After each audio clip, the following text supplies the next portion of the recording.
Praise the lord. ఈరోజు దేవుని వాగ్దానంగా కీర్తనల గ్రంథము 126వ కీర్తన 5వ వచనాన్ని చూసుకుందాం. కన్నీళ్లు విడుచుచు విత్తువారు సంతోష గానంతో పంట కోసెదరు. దేవునికి స్తోత్రం, మహిమ కలుగును గాక. ఎవరైతే విత్తుతారో వారు కోస్తారు. ఎవరైతే కన్నీళ్లతో, ఎంతో వేదనతో, ఎంతో కష్టంతో విత్తుతా ఉన్నారో సంతోషంతో వాళ్ళు పంట కోసెదరు అన్న వాక్యాన్ని మనం ఇక్కడ చూస్తా ఉన్నాం. పొలంలో విత్తేటప్పుడు చాలా బాధ అనిపిస్తుంది. ఎందుకంటే మరి పంట వస్తుందా రాదా అని భయంతో, ఆందోళనతో, కొన్నిసార్లు డబ్బులు లేక అప్పులు చేసి వాళ్ళు విత్తుతా ఉంటారు. ఆ విత్తనాలు విత్తేటప్పుడు శ్రమ ఉంది, కష్టం ఉంది. కానీ పంట వచ్చినప్పుడు, కోసేటప్పుడు ఎంతో సంతోషం ఉంది. దేవునికి స్తోత్రం, మహిమ కలుగును గాక. మరి దేవుని రాజ్యంలో కూడా మనము విత్తనాలు విత్తాలి. మంచి విత్తనాలు విత్తితే మనం మంచి పంటను కూడా కోసుకుంటాము. దేవుని రాజ్యంలో పనిచేసే వారిగా ఉండాలి. దేవుని సేవలో ముందుకు సాగే వ్యక్తులుగా ఉండాలి. దేవుని సేవకై సహకరించే వ్యక్తులుగా ఉండాలి. మీరు వెళ్ళండి, లేదా వెళ్ళేవారినైనా పంపించండి అన్న వచనం ప్రకారము ఒకవేళ మనం సువార్త ప్రకటించలేకపోయినా సరే పరిచర్య చేస్తున్న వారికి మనం సహకరించే వారిగా ఉండాలి. కొంతమంది ఎలాంటి విత్తనాలు విత్తరండి, దేవుని సేవకు ఎలాంటి కానుకలు ఇవ్వరు. వాళ్ళ డబ్బులన్నీ దాచుకోవడంలోనే ఉంటారు వాళ్ళు ఎప్పుడు కూడా. ఆ దాచుకొని ఒకేసారి దేనికో ఖర్చు అయిపోతాయి.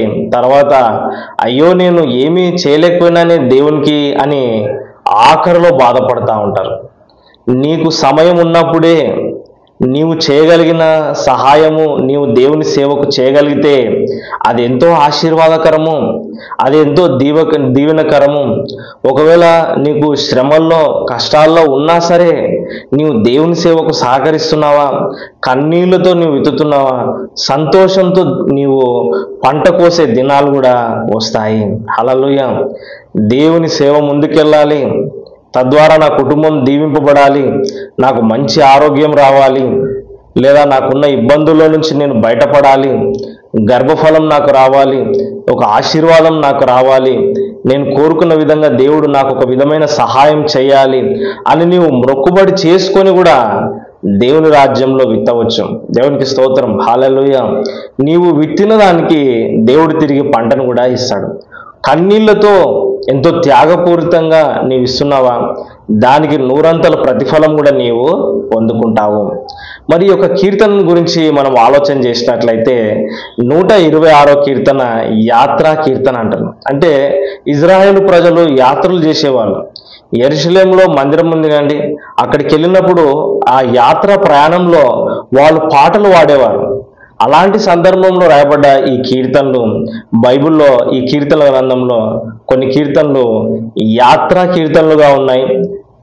చాలా మటుకు దావీదు కీర్తనలు ఉన్నాయి, మోషే రాసిన కీర్తనలు ఉన్నాయి, ఆసాపు రాసిన కీర్తనలు ఉన్నాయి, కోరేషు కుమారులు రాసిన కూడా కీర్తనలు ఉన్నాయి. దేవునికి స్తోత్రం, మహిమ కలుగును గాక. మరి యాత్రా కీర్తనలో దేవునితో వారికి కలిగి ఉన్న ఆ సంతోషాన్ని వాళ్ళు వ్యక్తపరుస్తూ ఈ కీర్తన రాయడం జరిగింది. ఇందులో సియోనుకు తిరిగి వచ్చి పూర్వ దినాల్లో దేవుడు వారిని రక్షించినప్పుడు వారు కలకనిన వారి వలె ఉన్నారు.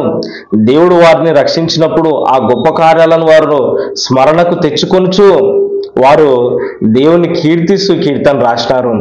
మళ్ళొకసారి దేవుడు మమ్మల్ని రక్షించాలి, మరొకసారి దేవుడు మమ్మల్ని శ్రమల నుంచి కాపాడాలి అని కన్నీళ్లు విడుచుచు విత్తువారు సంతోషంతో పంట కోసినారు. మరి పిడికెడు విత్తనములు చేత పట్టుకొని ఏడ్చుచు పోవారు విత్తినవాడు సంతోష గానం చేయుచు పనులు మోసుకొని వచ్చును. దేవునికి స్తోత్రం, మహిమ కలుగును గాక. మరి ఈరోజు ఈ వాక్యం వింటున్న నీవు దేవుని మందిరానికి వెళ్తున్నావా? మరి ఇజ్రాయేలు ప్రజలు యాత్ర చేసినట్లే మనం కూడా మందిరానికి వెళ్ళే వారిగా ఉండాలి. దూరం అవుతుందని చెప్పొద్దండి.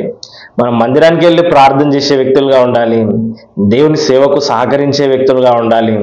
మనకున్న దాంట్లోనే దేవుని సేవకు కొంత ఇవ్వడం ద్వారా నూరంతల ఆశీర్వాదాన్ని మనం పొందుకుంటాం. దేవునికి స్తోత్రం, మహిమ కలుగును గాక. చిన్న ప్రార్థన.